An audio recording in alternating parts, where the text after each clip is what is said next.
77ാം republic ദിനാഘോഷത്തിന്റെ ഭാഗമായി Sivagiri Sreenarayana medical mission ആശുപത്രിയിൽ ആശുപത്രി സെക്രട്ടറി സ്വാമി ഋതംബരാനന്ദ ദേശീയ പതാക ഉയർത്തി.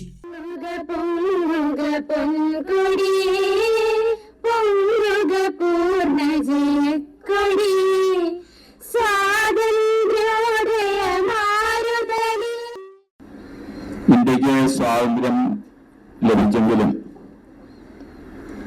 ഇന്ത്യയുടെ അങ്ങേയറ്റം മുതൽ ഇങ്ങേയറ്റം വരെയുള്ള വൈവിധ്യമാർന്ന സംസ്കാരം, വളരെ വ്യത്യസ്തമായ ജീവിത ശൈലി, ആരാധനാക്രമങ്ങൾ, വിവിധ മതവിശ്വാസികൾ തുടങ്ങിയുള്ള എല്ലാവരെയും ഏകോപിപ്പിച്ച് ചെറിയ ചെറിയ നാട്ടുരാജ്യങ്ങളെയെല്ലാം ഒത്തുചേർത്തുകൊണ്ട് ഒരു ജനാധിപത്യ രാഷ്ട്രമായി അംഗീകരിക്കപ്പെടുന്നതും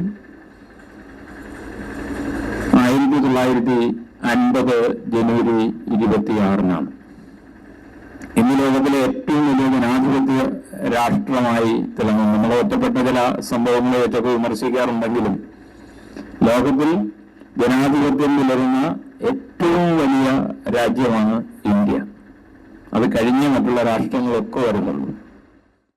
വിവിധ ഭാഷകളും ജാതി മതങ്ങളും ദേശങ്ങളും ഭൂപ്രകൃതിയുമെല്ലാം ഉള്ള ഇന്ത്യ പോലൊരു മഹാരാജ്യത്തെ ജനങ്ങളെയെല്ലാം ഒരു കുടക്കീഴിൽ അണിനിരത്തുന്നത് നമ്മുടെ ഈ ഭരണഘടനയാണ് എന്നുള്ള വസ്തുത മനസ്സിലാക്കണം.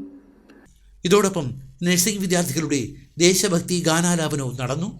SN സെൻട്രൽ സ്കൂളിലെ NCC കേഡറ്റുകൾ, സെക്യൂരിറ്റി ഗാർഡ്സ് എന്നിവരുടെ പരേഡുമുണ്ടായിരുന്നു. RMO doctor Joshi, nursing principal Jyothi Joseph, administrative officer Shaji, ആശുപത്രി ജീവനക്കാർ തുടങ്ങിയവരും പങ്കെടുത്തു.